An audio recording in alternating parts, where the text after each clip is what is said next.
Bueno, nuestro hermano Ismael no puede estar hoy día porque está predicando la palabra de Dios en Coronel. Fue invitado allá, así que por eso no está aquí hoy día. Y también hermano Nicolás con la hermana Paulina avisaron que no pueden estar por otro motivo. Bien, vamos a orar al Señor y luego leer el texto en 1 Timoteo capítulo 1, versículo 12 al 17. Bendito Señor, a su presencia acudimos una vez más, rogando su bendición, rogando su gracia, Señor, sobre nuestras vidas, esa gracia asombrosa, maravillosa, Padre, la que hemos cantado recién, y que, Padre, hoy pueda, Señor, también, a través de esa preciosa gracia que usted tiene hacia nosotros, hablar a nuestros corazones. Gracias porque un día nos alcanzaste, un día nos perdonaste, Señor.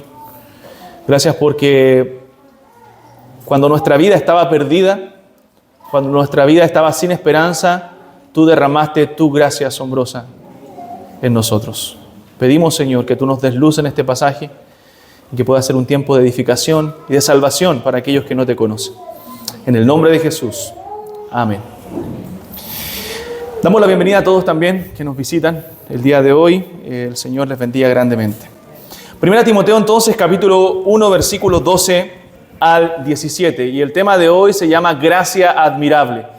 Pedí a propósito que cantáramos ese himno al final, antes de la predicación, porque es el tema del cual vamos a predicar el día de hoy. Dice la palabra del Señor: doy gracias al que me fortaleció, a Cristo Jesús, nuestro Señor, porque me tuvo por fiel poniéndome en el ministerio. Habiendo yo sido antes blasfemo, perseguidor e injuriador, mas fui recibido a misericordia porque lo hice por ignorancia en incredulidad. Pero la gracia de nuestro Señor Jesucristo, de nuestro Señor, fue más abundante con la fe y el amor que es en Cristo Jesús.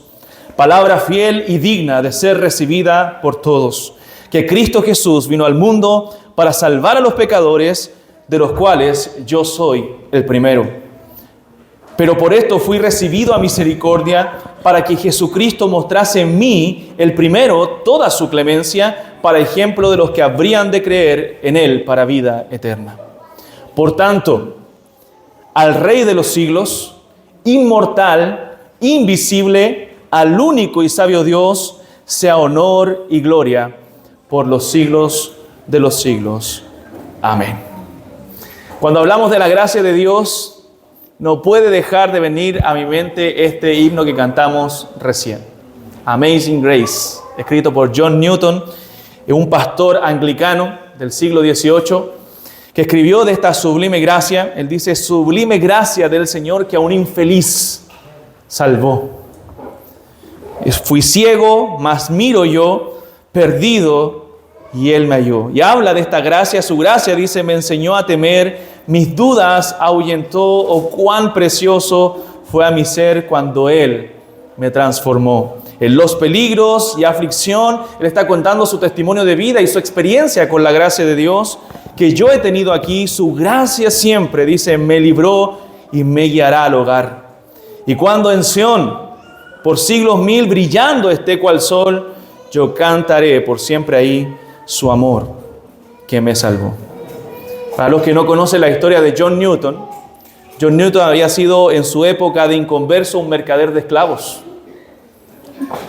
Este hombre, el trabajo que él tenía era ir a África, después de que su madre había sido una mujer cristiana, una mujer devota, piadosa, que le habló del Señor, pero cuando él tenía alrededor de 7 años, su madre murió. Entonces se tuvo que ir a trabajar al mar con su padre y se convirtió en un mercader de esclavos.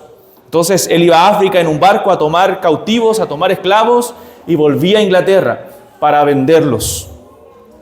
Sin embargo, en el año 1748, cuando este escritor, pastor, teólogo John Newton, en una tormenta casi pierde la vida, en ese momento él recuerda la gracia de Dios. En ese momento él rinde su vida a Jesucristo.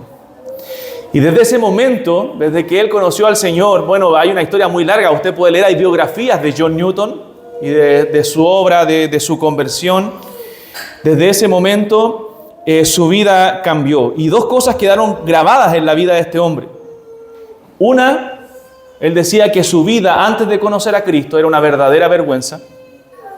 Realmente su vida era una vergüenza y lo otro era la maravillosa gracia de Dios.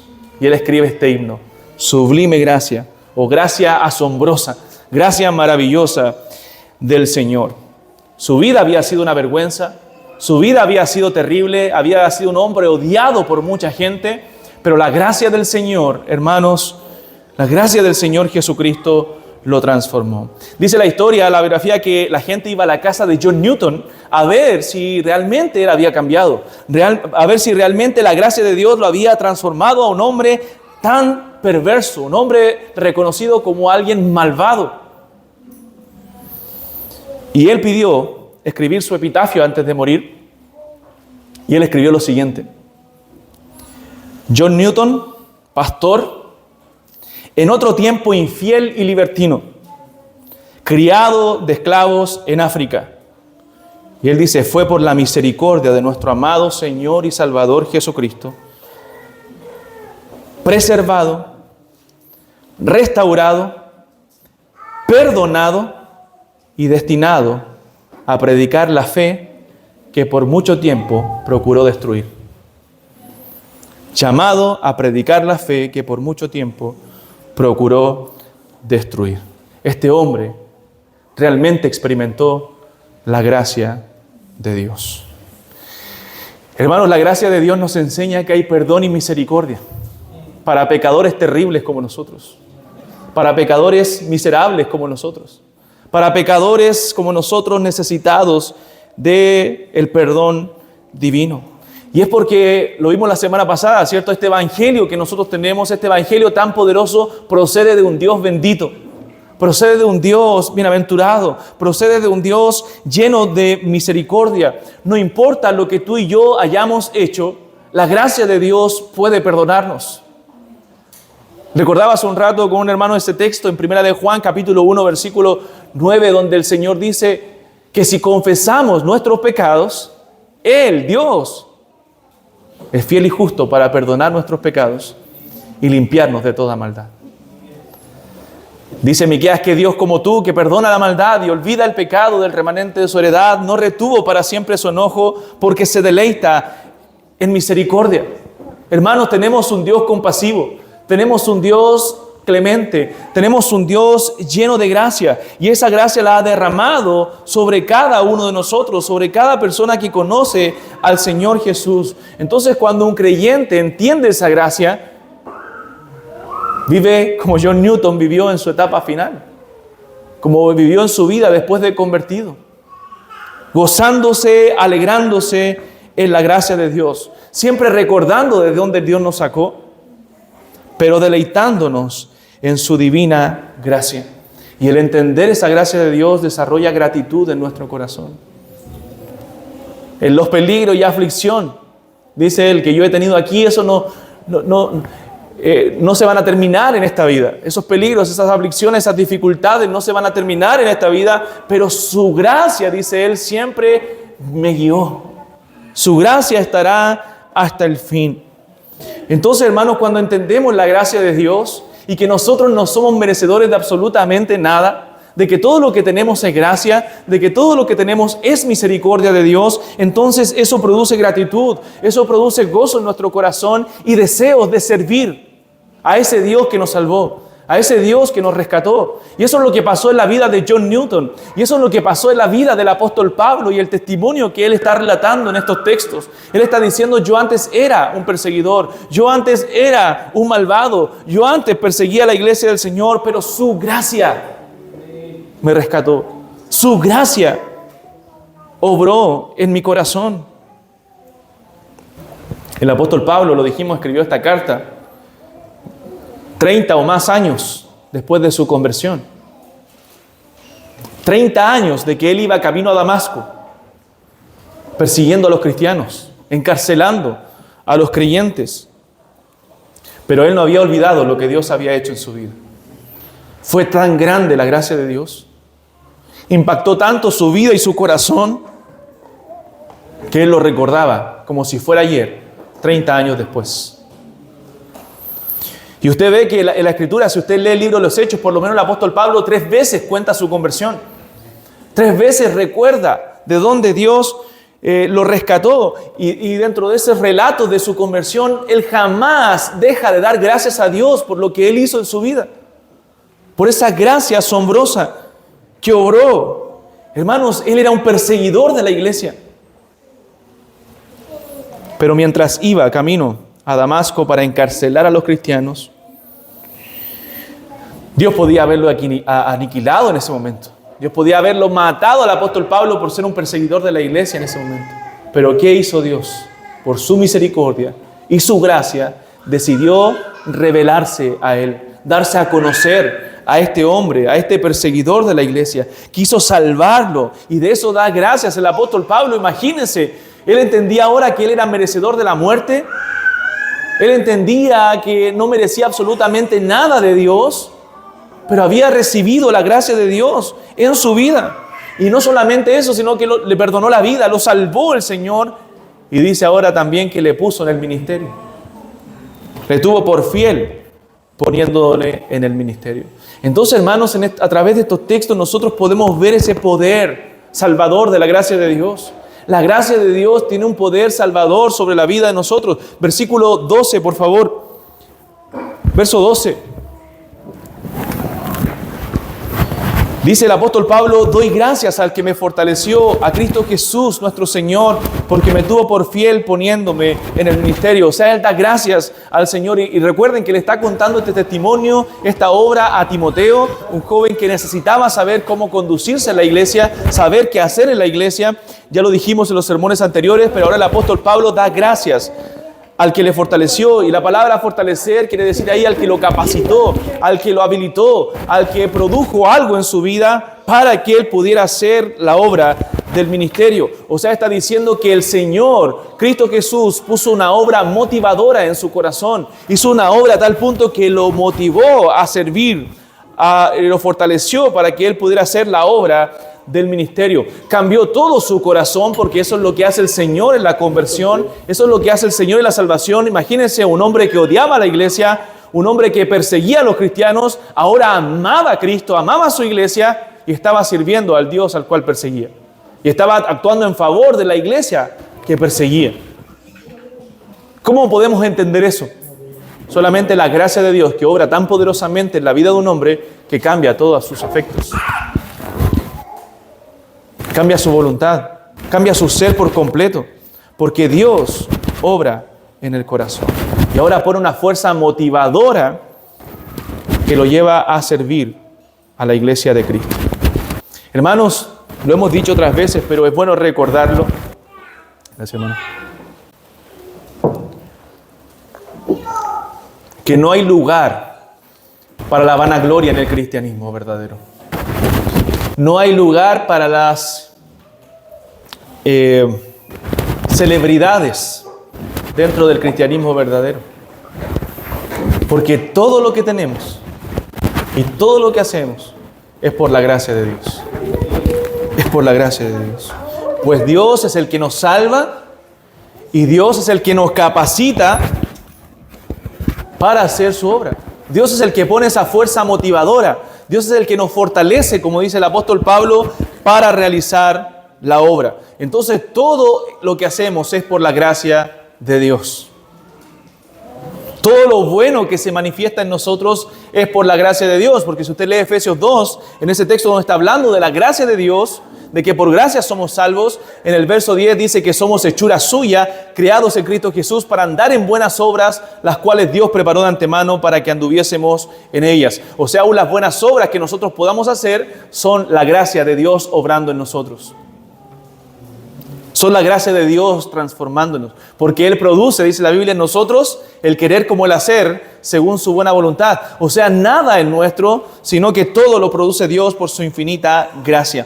Entonces Pablo estaba lleno de gratitud en su corazón. Imagínense, a pesar de todas las adversidades que él había sufrido. Si usted lee Corintios, usted va a encontrar las palabras del apóstol Pablo, que dice que él había sufrido muchas cosas, había sido apedreado, estuvo casi muerto, había naufragado en el mar, había sido apresado como el peor de los delincuentes, y todo por la obra de Dios, por el amor que él tenía a Dios, por la predicación del Evangelio. Pero aún así su corazón estaba lleno de gratitud. Incluso usted ve las cartas de la prisión, las cartas que él escribió en su encarcelamiento, que son Efesios, Filipenses, Colosenses y Filemón. Pablo lo escribe alentando a los hermanos, alentándolos a que sigan fieles al Señor, aunque él era el que estaba en dificultades, él era el que estaba apresado. Alienta a los hermanos a seguir adelante. O sea, estaba lleno de gratitud porque a pesar de que era un impío antes, que había sido contrario al Evangelio, Dios le dio esa gracia salvadora. Hay mucha similitud en la historia del apóstol Pablo y la historia de John Newton.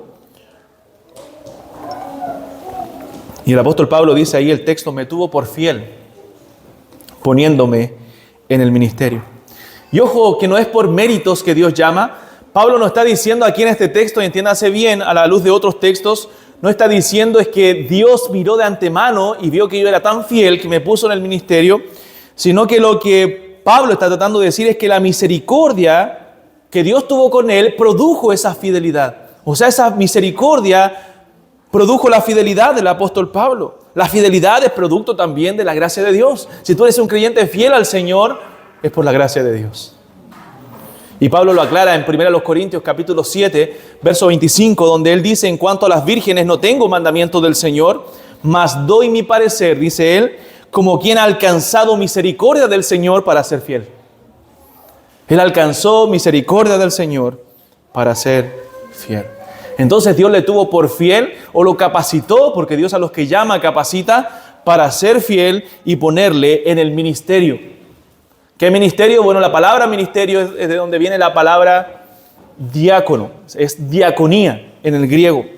Servicio, eso significa la palabra ministerio, servicio, diácono.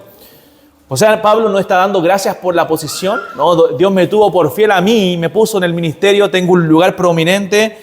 Sino él está hablando con humildad y diciendo: doy gracias a Dios porque por su gracia yo puedo servir ahora en su obra. Yo puedo ser un siervo de Él en su obra. Yo puedo trabajar en su obra. ¿Y por qué tenía esta gratitud? ¿Quién era Pablo antes de su conversión? Bueno, en el verso 13 él lo dice. Mire, leamos el verso 13. Dice: habiendo yo sido antes blasfemo, perseguidor e injuriador, mas fui recibido a misericordia, porque lo hice por ignorancia, en incredulidad. O sea, el apóstol Pablo era un blasfemo. ¿Quién es un blasfemo? Uno que habla calumnias, maldades contra Dios. Y no solamente era un blasfemo que tenía palabras contrarias en contra de Dios y su iglesia, sino que, hermanos, él hacía a los cristianos blasfemar. Él extorsionaba a tal punto a los cristianos para que ellos negaran su fe. Eso es lo que hacía el apóstol Pablo. Es por eso que después de su conversión, nosotros vemos en el libro de los Hechos que los creyentes le tenían miedo, seguían teniéndole miedo. Ellos decían: ¿será esto real? Probablemente pensaban que era un espía dentro del cristianismo, pero no estaban convencidos de que Pablo hubiera sido realmente un convertido. Porque antes era, dice yo, un blasfemo. Él recuerda su condición, él recuerda lo que era. Yo antes era un perseguidor, un injuriador, o sea, era un agresor de la iglesia. Yo quería infligir a la iglesia, infligir daño a la iglesia. Por mi celo farisaico, judío, dice él, yo quería que ellos fueran encarcelados. Estuvo ahí consintiendo él la muerte de Esteban, en el capítulo 7 de Hechos. Un hombre fiel al Señor, un siervo de Cristo. Pablo estuvo ahí a los pies, aprobando la muerte de este creyente. O sea, torturaba a los cristianos. Eso era el apóstol Pablo. Mira lo que dice Hechos capítulo 26. Hechos capítulo 26, versículo 9. En Hechos capítulo 26, verso 9. Dice: yo ciertamente, dice el apóstol Pablo, había creído mi deber hacer muchas cosas contra el nombre de Jesús de Nazaret. O sea, el apóstol Pablo estaba convencido de lo que estaba haciendo. Él sabía, él decía: esto es mi deber, yo debo hacer esto. Lo cual también hice en Jerusalén. yo encerré, dice, en cárceles a muchos de los santos, habiendo recibido poderes de los principales sacerdotes. Y cuando los mataron, ¿qué dice? Yo di mi voto.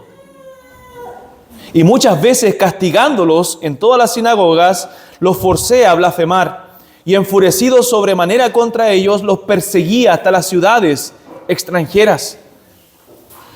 O sea, Pablo hizo todo este daño, todo este mal a los creyentes, a los santos. Y aquí está relatando lo que él hizo. Pero hermanos, fue a este blasfemo, fue a este injuriador, fue a este perseguidor a quien Dios por su gracia salvó. A quien Dios por su gracia perdonó. ¿Por qué? Porque el apóstol Pablo dice, yo lo hice en ignorancia, yo no había sido iluminado, Cristo no había salido a mi encuentro, no me había sido revelado el Salvador.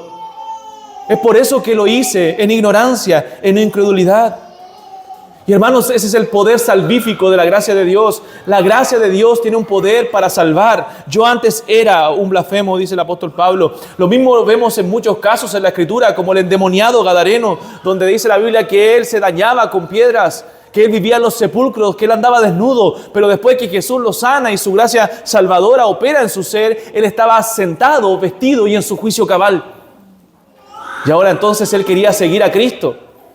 ¿Y qué es lo que dice él? Yo quiero seguirte, Señor, déjame seguirte donde tú vayas. Pero Jesús le dice, no, ve, anda y cuenta cuán grandes cosas ha hecho el Señor en ti. En la mujer samaritana, Jesús confronta su pecado y le dice, llama a tu marido. Esta mujer le dice, no tengo marido. Jesús le dice, bien has dicho, porque 5 maridos has tenido y el que ahora tienes no es tu marido. O sea, estaba en una relación ilícita, estaba en pecado. Y bueno, Jesús le muestra el Evangelio y la gracia de Dios que puede perdonar aún a una mujer pecadora. En Zaqueo, que había robado a sus hermanos judíos toda su vida. En Mateo, que también era un publicano. En Nicodemo, que era un moralista religioso, era todo lo contrario. Era un hombre correcto ante la sociedad, pero un hombre que estaba necesitado de la gracia de Dios. Y esa gracia operó también en su ser. El Evangelio y la gracia de Dios es tanto para los pecadores como para los moralistas. Es para los que saben que son pecadores y para los que se creen buenos también. Pero son igualmente pecadores, igualmente necesitados de la gracia de Dios. Todos necesitamos de la gracia de Dios. Y podemos hablar también de nosotros mismos. Podemos hablar no solamente de los ejemplos bíblicos, sino de nuestros propios testimonios, de cómo la gracia de Dios ha operado en nuestra vida, de cómo un día fuimos rescatados de esa vana manera de vivir, de cómo un día fuimos rescatados de la potestad de las tinieblas, como dice Colosenses, al reino del amado Hijo de Dios, cómo un día fuimos perdonados, fuimos lavados, fuimos santificados, hermanos, por la gracia de Dios, porque ¿qué sería de nuestras vidas sin el Señor? ¿Qué sería de nuestras vidas sin esa gracia? ¿Qué sería de nosotros sin Cristo? Entonces esta gracia tiene un poder salvador, tiene un poder para salvarnos de la condenación del pecado. Pero también esa gracia y la salvación tiene un poder para salvarnos de la presencia del pecado. No completamente en esta vida, un día seremos completamente libres de la presencia del pecado en la gloria, pero la gracia tiene un poder transformador. No solamente salvador, sino transformador. A quien Dios ha salvado por su gracia, también lo ha transformado por su gracia. Porque ya no podemos seguir viviendo la misma vida que antes vivíamos. Si Pablo había conocido la gracia de Dios, si John Newton había conocido la gracia de Dios, entonces ellos ya no iban a vivir de la forma que antes vivían. Vemos la transformación en John Newton, que dejó de ser mercader de esclavos para ahora servir al Señor. Incluso Dios lo llamó al ministerio pastoral, y el apóstol Pablo también ya dejó de perseguir a la iglesia y ahora empezó a predicar el Evangelio. Ese es el poder transformador de la gracia de Dios. Versículo 14. Dice, pero la gracia de nuestro Señor fue más abundante con la fe y el amor que es en Cristo Jesús. O sea, la gracia de Dios, hermano, abunda, rebosa en la vida del apóstol Pablo, rebosa en este versículo. Mire lo que dice, compara el verso 13 y el 14, él dice, yo antes era un blasfemo. Yo antes hacía esto, yo antes era un perseguidor, un injuriador. Pero la gracia fue más abundante. O sea, junte todos esos pecados y vemos algo terrible, una vida terrible. Pero la gracia fue más abundante. La gracia de Dios rebosa. La gracia de Dios es mucho mayor que todos nuestros pecados. Podemos ser perdonados de todos nuestros pecados. ¿Y qué es la gracia de Dios? ¿Cómo definimos siempre nosotros la gracia de Dios? Siempre la definimos como un favor inmerecido, ¿cierto? Como un regalo de Dios, un regalo inmerecido. Pero es una definición que queda corta para lo que realmente es la gracia de Dios. La gracia de Dios es la misericordia, el amor, la compasión de Dios aplicados a la vida de un pecador que no lo merece. Es Dios extendiéndose a nuestro favor, el Dios soberano, el creador de todo, el Señor de todo, inclinándose a pecadores que no lo merecen, a pecadores que están en el lodo. Imagínense Dios inclinándose a nosotros. ¿Ha visto usted? Nunca hemos estado, bueno, excepto cuando éramos esclavos, pero Chile no ha estado en una monarquía. Entonces, usted ve cuando los casos de donde hay reyes en algunos países, siempre que alguien llega a la presencia del rey se debe inclinar frente a él. Debe hacer un acto de reverencia. ¿Se imagina usted al rey inclinándose ante la gente? Eso no se ha visto. Pero la misericordia, la gracia y la compasión de Dios es Dios inclinándose a nuestro favor. Dios yendo a nuestra ayuda. El Dios todopoderoso, el Dios soberano, el creador de todas las cosas, nuestro creador, se inclina en favor nuestro. Por amor, por gracia. O sea, es el amante perdón de Dios. Es ese perdón de Dios y amor de Dios que nos exime del juicio que nosotros merecemos. De ese juicio que tú y yo merecemos por nuestros pecados. Y no solo eso, sino que también aparte de eximirnos de ese juicio, nos da promesas para que nosotros podamos disfrutar de ellas en su gracia. Y gratuitamente, sin mérito en nosotros. No es por lo que tú y yo hagamos o dejemos de hacer. Porque si miramos nuestra condición, todos debiéramos llegar a la conclusión y decir, yo no merezco la gracia de Dios. Si tú dices, no, yo merezco que Dios me ayude, entonces tú eres un orgulloso y tú no has entendido el Evangelio. Porque ninguno de nosotros merecemos esa gracia. Esa gracia es un regalo gratuito, un regalo misericordioso, un regalo lleno de amor que nos exime del juicio, que nos exime de la culpa de nuestro pecado. Nosotros merecemos la condenación, nosotros merecemos el juicio de Dios, pero Él ha tenido misericordia, Él ha derramado gracia. ¿Qué merecía Pablo después de todo lo que había hecho, hermano? Él merecía la muerte. No había nada que pudiera salvarlo, solo la gracia de Dios. Solo la gracia de Dios. Y no solo le salvó, sino que también le transformó. La gracia de Dios, hermanos, no solamente nos ha salvado, sino que también nos ha transformado. Ha sido más abundante la gracia de Dios en nuestra vida, más de lo que nosotros pudiéramos imaginar. Dios ha derramado su gracia. Primera a los Corintios, capítulo 15, versículo 10. Primera a los Corintios, capítulo 15, versículo 10. El apóstol Pablo dice, pero por la gracia de Dios soy lo que soy. Por la gracia de Dios soy lo que soy. Y su gracia no ha sido en vano para conmigo. Antes he trabajado más que todos ellos. Que los apóstoles, está hablando él. Pero no yo, sino la gracia de Dios en mí. La gracia de Dios en mí. Entonces por eso no hay lugar para la vanagloria. No podríamos decir nosotros, oye, ¿tú has visto lo buen cristiano que yo soy? ¿Tú has visto lo fiel al Señor que yo soy? Hermano, todos aquí hemos sido infieles. Y si hay algo bueno en nosotros es por pura gracia y misericordia. Tito capítulo 2, en el capítulo 2 de Tito, el apóstol Pablo dice, el verso 11, porque la gracia de Dios se ha manifestado para salvación a todos los hombres, enseñándonos que renunciando a la impiedad y a los deseos mundanos, vivamos en este siglo sobria, justa y piadosamente, aguardando la esperanza bienaventurada y la manifestación gloriosa de nuestro gran Dios y Salvador Jesucristo, quien se dio a sí mismo por nosotros para redimirnos de toda iniquidad y purificar para sí un pueblo propio, celoso de buenas obras. O O sea, esa gracia de Dios se manifestó en nuestra vida, hermanos, y nos transformó, nos enseñó que debemos dejar los deseos mundanos, cambió nuestros afectos, nuestro corazón y nos da esperanza. ¿Cuál es la esperanza? La manifestación gloriosa de nuestro Señor Jesucristo. Esa esperanza bienaventurada. Y toda esa gracia es manifestada en el Evangelio. Porque Cristo se dio a sí mismo, dice, para purificar para sí un pueblo propio, celoso de buenas obras. Entonces estos pasajes nos hablan de ese poder transformador de la gracia de Dios, que no solamente nos salva, sino también nos transforma. Si tú dices, Dios me ha salvado, pero sigo viviendo de la misma forma que antes vivía, entonces tú no has alcanzado aún la gracia de Dios. No has conocido la gracia de Dios, porque la gracia de Dios no solo te salva, sino que te transforma. Entonces, ¿qué hizo Pablo?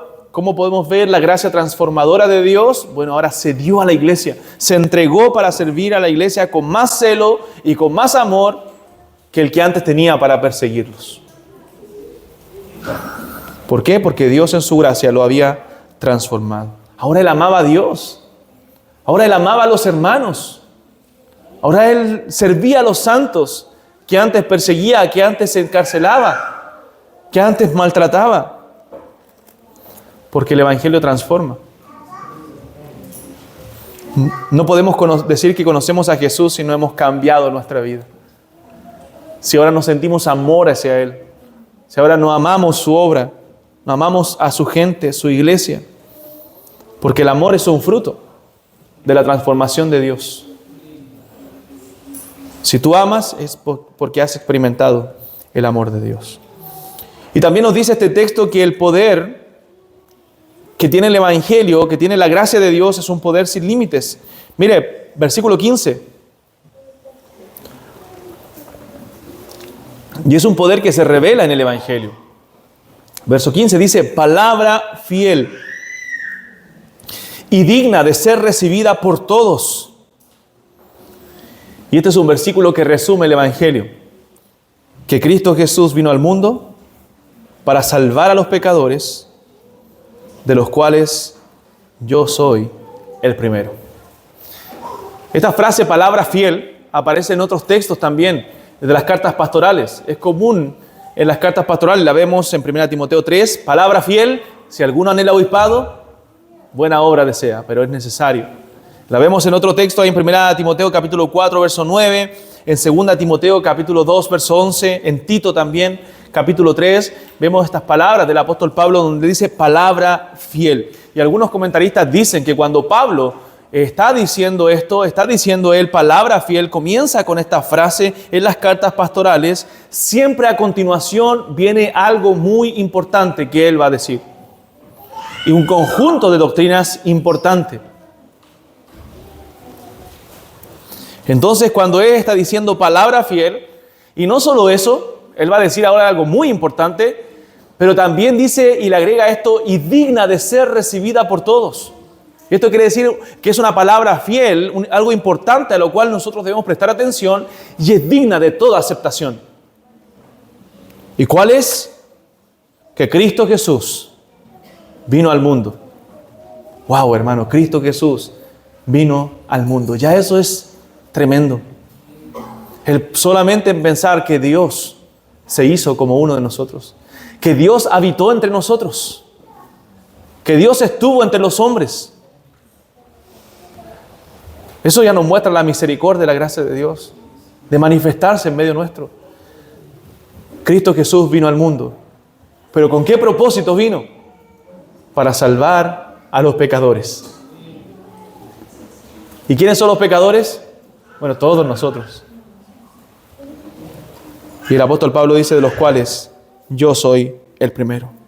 O sea, Cristo Jesús vino con ese propósito, salvar a los pecadores. Hermano, todo lo que hizo Jesucristo en este mundo, ¿por qué Él se encarnó? El propósito de su encarnación, la vida que Él vivió, la muerte que Él sufrió, fue por los pecadores, fue por ti y por mí.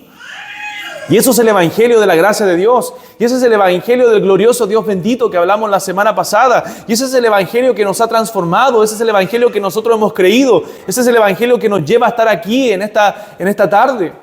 estar reunidos, que Cristo Jesús vino al mundo para salvar a los pecadores, para salvarte a ti, para salvarme a mí. Tú y yo somos pecadores y tú tómale el peso a eso. Tú y yo somos necesitados de la gracia de Dios. Tú y yo le hemos fallado a un Dios que es santo, a un Dios que es 3 veces santo, a un Dios que merece toda la gloria, al Dios que es el creador de todas las cosas, al Dios que nos hizo.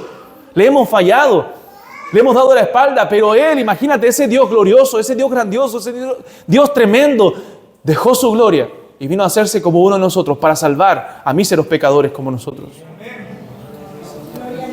Para salvar a pecadores necesitados de esa gracia asombrosa, de esa gracia sublime que han conocido tantos hombres en la historia y que por su misericordia también la hemos conocido nosotros.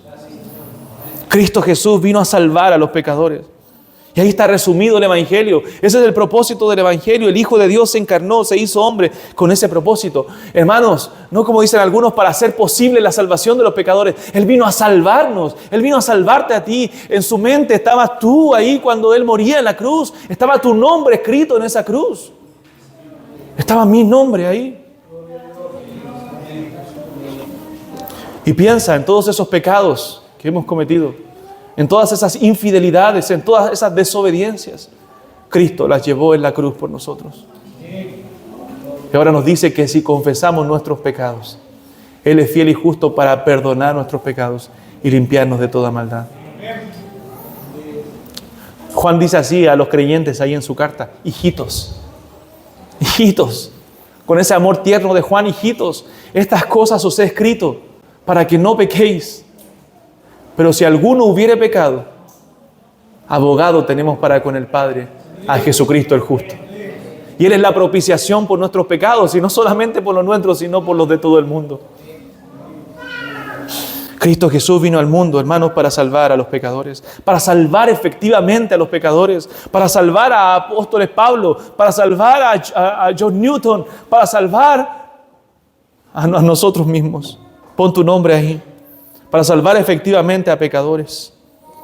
Cristo murió por aquellos que su nombre estaba escrito en el libro de la vida del Cordero. Imagínate pensar que tu nombre estaba escrito en el libro de la vida. Me impacta ese texto que leyó el hermano Cristian hoy día en el estudio cuando dice el salmista: mi embrión vieron tus ojos y en tu libro estaban escritas todas aquellas cosas que fueron luego formadas sin faltar una de ellas. O sea, no somos el centro del mundo, pero sí Dios nos ama a cada uno de manera particular. Y nos ama con un amor que nosotros no nos imaginamos. Un amor tan grande. Y es por eso que ha tenido tanta misericordia, hermanos, de nuestra vida. Es por eso que ha tenido tanta misericordia de nuestra alma. Hay un himno que dice: oh, qué amor incomparable. Y a veces pienso en ese amor de Dios. ¿Por qué Dios nos amará tanto? ¿Por qué Dios tendrá tanta paciencia conmigo? Es por su gracia. No por nada que haya en mí, sino porque todo lo hermoso está en Él. En su poder, en su grandeza, en su gracia que se derrama. Y su grande muestra de amor está en su Hijo Jesucristo. En Jesús. ¿Qué significa Jesús? El Salvador. Es nuestro Salvador. Que Él nos salvó efectivamente y que Él cargó todos nuestros pecados en la cruz del Calvario. Y el apóstol Pablo dice: de los cuales yo soy el primero. Cristo Jesús vino a salvar a los pecadores, de los cuales yo soy el primero. Esto no quiere decir que era el peor inicuo de toda la historia, el peor malvado de toda la historia. No está diciendo eso el apóstol Pablo. Lo que quiere decir es que cuando Pablo miraba hacia su pasado, él recordaba su condición. Él decía: yo era ante un blasfemo, un perseguidor, un injuriador. Él miraba su condición y decía: oye, soy el peor de todos. Yo no merezco nada de lo que tengo. Yo no merezco nada de la misericordia de Dios. Y es por eso que Él dice: yo soy el primero de los pecadores. ¿Qué está mostrando ahí? Bueno, Pablo está mostrando la deuda que él sentía con Dios. Está demostrando su corazón, su humildad. Y eso el Señor Jesucristo dice en los evangelios, o eso quiere decir cuando Él dice que al que más se le perdona, más ama. Y no está diciendo que al que ha cometido más pecados que otros, sino al que más entiende su deuda, al que más entiende su necesidad, al que más entiende su condición, al que más entiende lo que Él le ha hecho a Dios. Bueno, Él va a amar más. porque se va a sentir más perdonado, se va a sentir más indigno, va a ser más humilde, porque reconoce su necesidad. Entonces lo que el apóstol Pablo está mostrando, lo deudor que se sentía con Dios. Y él dice lo siguiente en 1 Corintios 15, verso 9. Él dice, porque yo soy, dice, el más pequeño de los apóstoles. Y mira lo que dice a continuación, que no soy digno de ser llamado apóstol porque perseguía a la iglesia de Dios. ¿Puedes sentir esa deuda que sentía el apóstol Pablo en su corazón?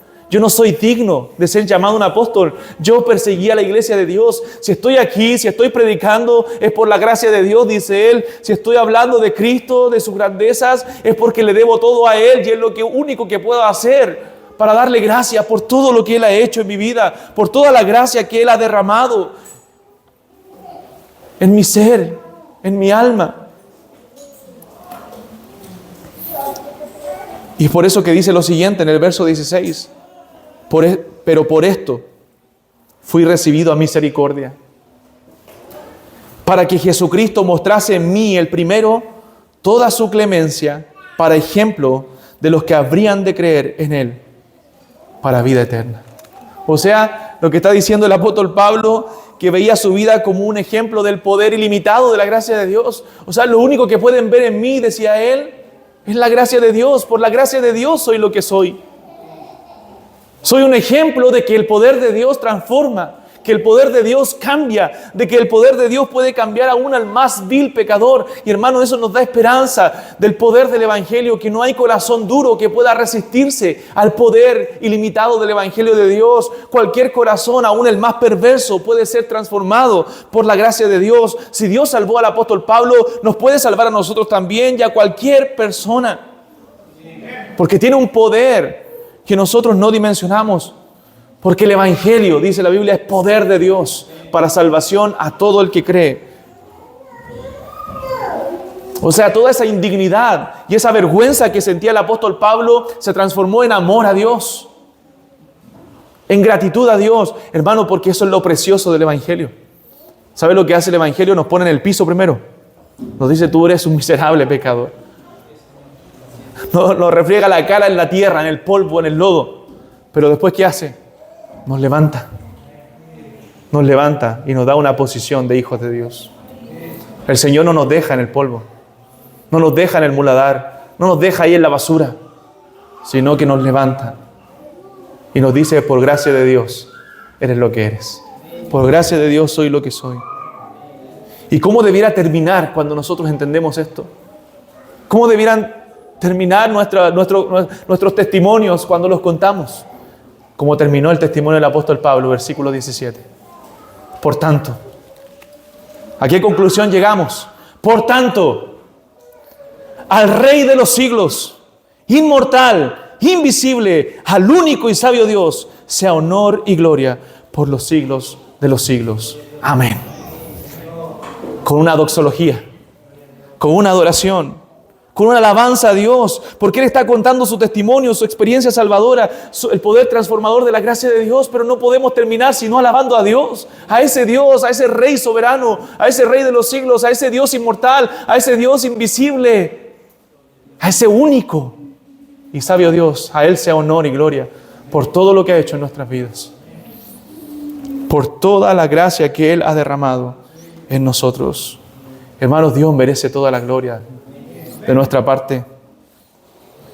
La gracia de Dios fue irresistible en la vida del apóstol Pablo. Pablo dice, yo era un fariseo, yo era un perseguidor, un injuriador, pero Dios me salvó.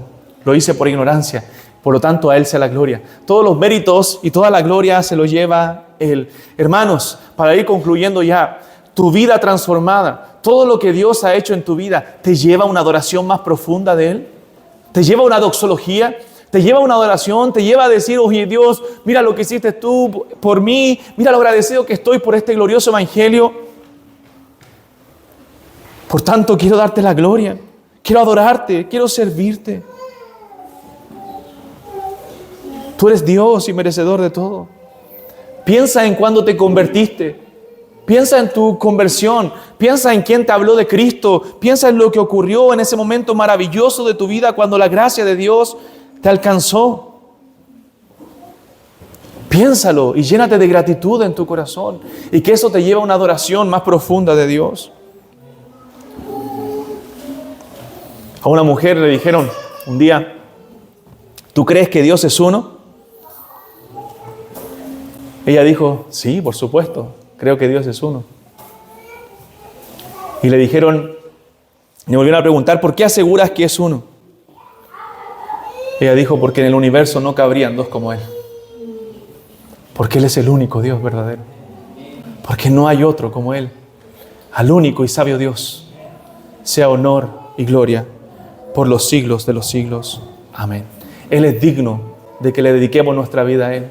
De que tengamos el mismo sentir que el apóstol Pablo, de gratitud, de mirar hacia el pasado y dar gracias porque Él nos rescató, dar gracias porque Él nos perdonó, y que eso nos lleve a una doxología, que eso nos lleve a una adoración más profunda, a darle palabras de gratitud.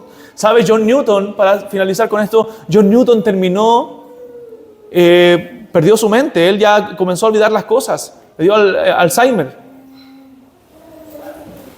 Y no recordaba nada, no recordaba muchas cosas. Subía al púlpito, probablemente sin notas, y decía, ¿sabes qué, hermano? Olvidé mi sermón, olvidé lo que iba a predicar hoy día. Pero una cosa sí no había olvidado, una cosa sé, decía él, que soy un gran pecador y Cristo un gran Salvador. Eso nunca lo olvidó hasta el día final de su vida.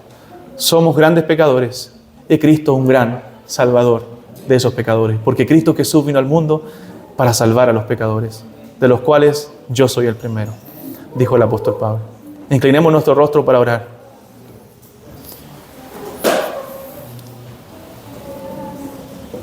Y permite en este momento que tu corazón pueda, tu alma, tu mente pueda meditar en esto, en tu necesidad de Cristo, en tu necesidad de este Salvador tan grande. Y clama desde lo profundo de tu corazón y ruégale al Señor que Él te perdone, que Él te salve y que Cristo sea tu Salvador si tú no le conoces. Clama desde lo profundo de tu ser. Hermano, si tú has estado viviendo últimamente en desaliento, en desgano, en pecado, bueno, humíllate al Señor y da gracias por la obra que Él ha hecho en tu vida, porque Él es tu Salvador.